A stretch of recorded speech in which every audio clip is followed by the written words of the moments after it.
Arestado ang isang suspect sa Digos, Davao del Sur matapos mahuling nagbebenta umano ng mga pekeng seasoning products ayon sa mga otoridad. Si Paul Montebon sa detalye ng balita.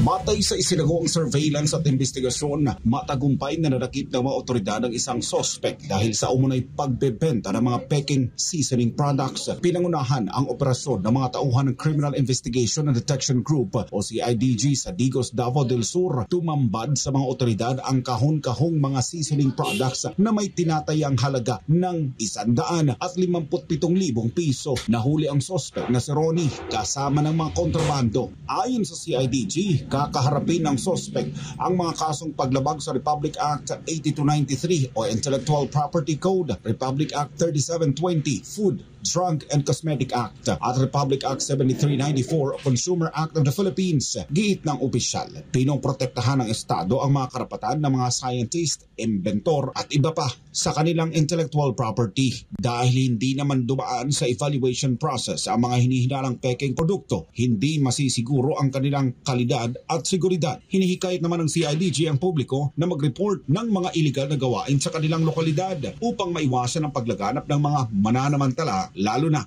sa mga marangal na naghahanap buhay. Para sa Diyos at sa Pilipinas kung mahal, nag-uulat Paul Montebon, SMNI News.